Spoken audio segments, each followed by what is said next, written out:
You've felt it, haven't you? That invisible force, a kind of silent rule book that guides every single choice you make. It's a code running deep, deep beneath the surface of everything you do. Well, today we're going to pull back that curtain, because whether you realize it or not, one of these two ancient codes is running your life, right now. But before we dive in, I want you to hold a question in your mind. Just let it sit there as we go through this. What's actually more dangerous? Having a compass that's flawed or having no compass at all? You know, the biggest truths, they don't always come from dusty old books or grand philosophies. Sometimes they show up in the most ordinary places. For us, it starts in a classroom, just a simple classroom fight. But what happened there?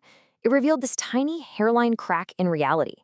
A crack that, when you looked closer, turned into a deep, deep fracture.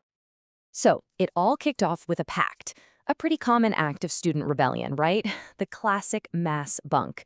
The plan was super simple, and it was built on one single powerful idea. We are all in this together. Unity.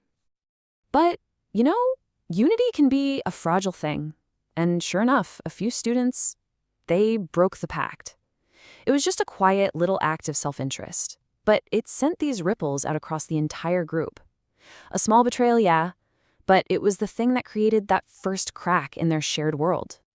And the response? Oh, it was swift. We're talking immediate retaliation. The majority just cut the others out, boycotted them completely. And just like that, friendships shattered, sides were chosen, and a line was drawn right down the middle of the room. It wasn't we anymore. Suddenly it was us versus them.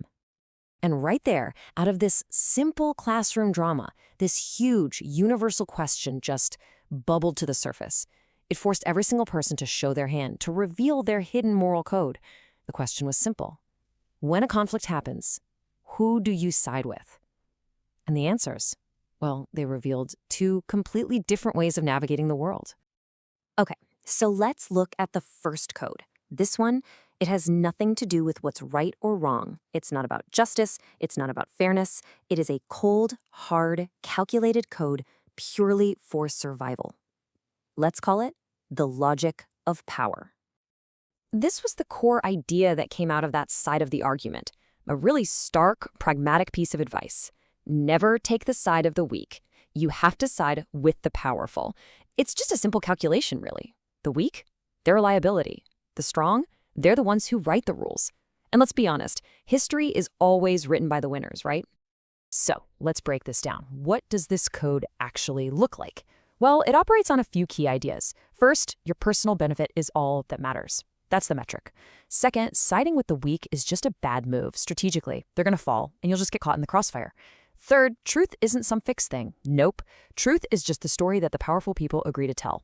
And finally, you've got to be willing to climb. Because in this worldview, the world isn't a community. It's a pyramid, and you better be trying to get to the top. But that wasn't the only answer. Another code emerged from all that chaos. One that completely rejected that cold math of power and personal gain. This one wasn't a strategy for survival. It was more like a blueprint for integrity. We'll call this one the compass of conscience. And this code, it asks a totally different question. It doesn't care who's strong or who's weak. It's got nothing to do with winning or losing. The only, and I mean only, question that matters is, what is the right thing to do? It's such a simple principle, but man, is it profoundly difficult to actually live by. I mean, just look at these two side by side. For the logic of power, the goal is just survive. For the compass of conscience, the goal is integrity. One says power defines what's true. The other says truth is universal. It doesn't change. It's literally a battle between what's good for me and what's the right thing to do. We're talking about two completely different maps for navigating the exact same world. So, which compass are you following? It's easy to pick a side in a simple classroom fight, right? But what happens when the stakes get real? What happens when following that compass of conscience, when speaking what you know is true, could literally cost you everything you have? Okay, put yourself in this situation. Imagine your family's survival depends on you, on your job. And one day, you see your boss taking a bribe, something clearly corrupt. That compass inside you is just screaming, report him, do the right thing. So you do. And what happens? You're fired. Your principles are intact, sure, but now your family has no food. And that's when the logic of power whispers in your ear. See, you should have just stayed quiet. And this right here, this is the core of the whole dilemma. Is there a line? Is there a point where the cost of doing the right thing just becomes too high? A point where you have to let go of principle just so you can survive? You know, for most of us, this is just a hypothetical question, a thought experiment. But for some people, it becomes terrifyingly real. Look at this number, 22. Just a number, right? But it's an age. An age when most of us are just figuring things out. But for one young man, 22, was the age he chose to give up his life for a cause he believed in. His name was Bhagat Singh, and at just 22 years old, he answered that question for himself. He faced the ultimate cost for what he believed was true. See, for him and for people like him all through history, there is no price that's too high for integrity, because they believe some principles are actually worth more than life itself. So let's bring it back from history, back to the here and now, back to you, the logic of power and the compass of conscience. These aren't just some abstract ideas from a story. They are real, active forces, and they are at war inside of you every single day. And maybe this is where the real challenge is. Maybe it's not about picking one code and throwing the other one away.